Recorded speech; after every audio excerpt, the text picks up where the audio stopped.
कभी कांग्रेस का गढ़ रही रायबरेली का चुनावी मिजाज इस बार जुदा है। चुनावी पिच पर नए और पुराने खिलाड़ी हैं, लेकिन पिछले चुनाव के मुकाबले जातीय समीकरण उलट पलट गए हैं। गांधी परिवार की राजनीति का केंद्र और कांग्रेस का गढ़ कहे जाने वाली रायबरेली में अब कांग्रेस ज्यादा मजबूत स्थिति में नहीं है। यहां विधानसभा चुनाव में कांग्रेस को ढंग के चेहरे तक नहीं मिले। यही कारण रहा कि कांग्रेस ने नए चेहरे मैदान में उतारे। यहां अधिकांश सीटों पर त्रिकोणीय मुकाबला है। सपा, कांग्रेस और भाजपा तीनों ही दलों के नेता अपनी ही जीत का दावा कर रहे हैं। तीनों ही दलों के नेताओं से पत्रिका टीवी संवाददाता हेमंत ने खास बातचीत की। देखिए, मुझको बहुत कुछ नहीं बताना है। आपने देखा होगा 2014 से रायबरेली जिले में निरंतर भारतीय जनता पार्टी का जनाधार बढ़ रहा है। जिस प्रकार से आप उत्तर प्रदेश में 2007 की सरकार और 12 तक देखे हैं और 12 से 17 तक उत्तर प्रदेश की दूसरी सरकार देखे हैं और 17 से 22 का आपने भारतीय जनता पार्टी की यहाँ के लोगों ने सरकार देखी है। और जो आत्मविश्वास लोगों का बढ़ा है भारतीय जनता पार्टी की ओर, वो ऐसे नहीं बढ़ा है क्योंकि भारतीय जनता पार्टी ने काम किया है, जिले में लोगों का विकास किया है। देखिए, भारतीय जनता पार्टी साफ सुथरी छवि कैंडिडेट दिया है। आपने जिसकी ओर बात कर रहे हैं वो बिल्कुल फ्रेश चेहरा है, न्यूज़ चेहरा है और वो कांग्रेस में रहते हुए भारतीय जनता पार्टी का समर्थन कर रही थी। जो कांग्रेस की गलत नीतियां थी उसके खिलाफ उन्होंने आवाज उठाई और वो भारतीय जनता पार्टी से प्रेरित होकर भारतीय जनता पार्टी ज्वाइन किया और पार्टी ने भी उनको सम्मान दिया है।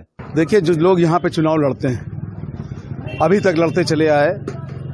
12 में आरपी यादव एक युवा नेता की हैसियत से, एक आम किसान, बहुत गरीब परिवार के घर से उसको समाजवादी पार्टी ने टिकट दिया। इतने बड़े बाहुबली जो जिनका ये था, तूती बोलती थी कि कोई दूसरी पार्टी का उनके लिए बस्ता भी नहीं लगाता था। आप पता करें, कोई बस्ता भी नहीं लगाता था उनके डर से। वो मिथक को तोड़ा आरपी यादव ने। आरपी यादव एक जैसा नौजवान तेज तर्रार लड़का चुनाव में उतरा और तब कोई यकीन नहीं करता था कि ऐसे माफिया के खिलाफ वो लड़ाई भी लड़ पाएगा। लेकिन आरपी यादव उस चुनाव में, 12 के चुनाव में बैलेट पेपर और सब लेके 47,000 वोट जनता और सरकारी 3,500 50,000 के ऊपर वोट पाए आरपी यादव। जनता ने देखा कि शायद अगर हम इस अफवाह में ना आते तो हम आरपी यादव जैसे नौजवान को जिता सकते थे इस बाहुबली के खिलाफ। लेकिन इस चुनाव में जो 17 से 22 तक जनता ने जो तकलीफें उठाई हैं, किसान की आय तो दुगनी नहीं किया, बोरी से 5 किलो खाद निकाल लिया इस गवर्नमेंट ने, भाजपा की डबल इंजन की सरकार ने, और खेत MSP वगैरह नहीं दिया। भाई इनके पास तो, भाजपा के पास बताने के लिए नहीं है। देखिए, सेंट्रल गवर्नमेंट में सपा नहीं थी, लेकिन एम्स बनाने के लिए सपा ने बहुत कीमती जमीन दी जिससे एम्स बन के तैयार हुआ। इसी तरीके से रेल कोच कारखाना, सारी गवर्नमेंट उससे पहले थी, कोई जमीन नहीं दे पाई। लेकिन रेल कोच कारखाने के लिए, रायबरेली की तरक्की के लिए अखिलेश यादव ने जो है जमीन दिलवाई। चलो, रायबरेली की ऊंचार सीट पर अभी आपके एक विधायक है, वहाँ आपने क्या उल्लेखनीय काम किए हैं? अरे लीजिए, वहाँ जो बिजली के लिए 2012 से 17 तक में नए पावर बनाने का काम किया। आप घूम के देखिए, पावर हाउस जो बने हुए हैं उससे बिजली सुचारू रूप से हर तरफ बिजली बटी चली। जो लोड एक तरफ से पड़ता था वो खत्म कर दिया। तमाम बिजली जो नहीं दे पाती थी BSP या कोई गवर्नमेंट नहीं दे पाती थी, 18 घंटे देहात में, 24 घंटे रायबरेली शहर में बिजली रहती थी। बनारस में, पूरे उत्तर प्रदेश में बिजली का अखिलेश यादव ने पूरा प्लांट लगाने की कोशिश की। इन्होंने क्या किया, प्लांट को बंद कर दिया। खस्ताहाल 108 लगाई। इन्होंने 100 डायल चालू किया जिससे कि कहीं भी झगड़ा हो, कानून व्यवस्था अच्छी हो। तमाम ऐसे काम किए। मेट्रो कौन लाया?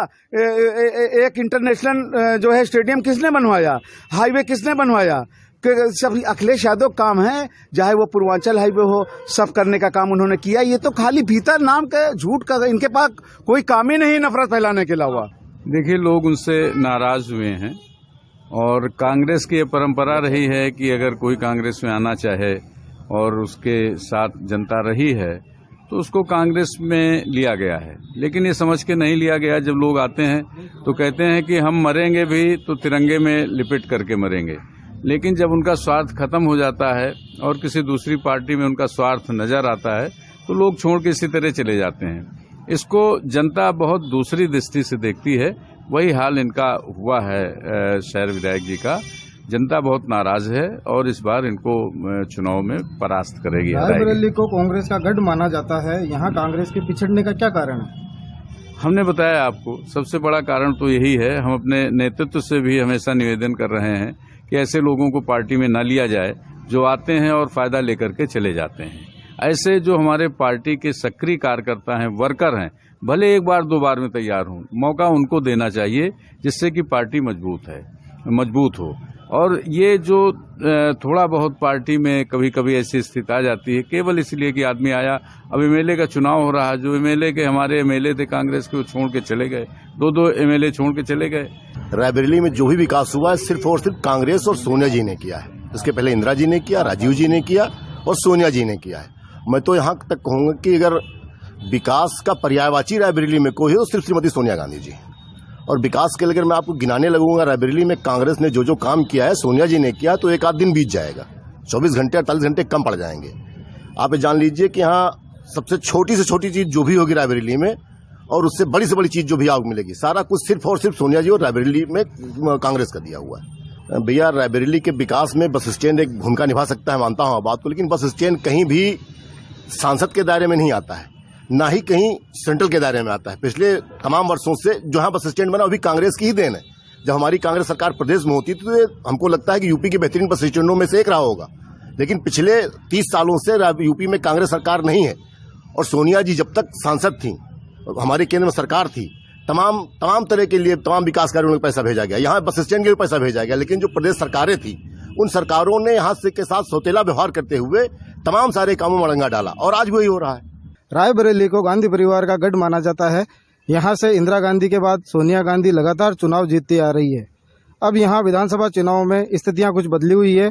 कांग्रेस के लिए एक भी सीट यहाँ प्रबल जीत की संभावनाओं में नहीं है। सभी सीटों पर भाजपा, सपा और कांग्रेस के बीच में कांटे की टक्कर बताई जा रही है। कुछ एक सीटों पर यदि हम बात करें तो वहाँ कांग्रेस कुछ अच्छी स्थिति में है।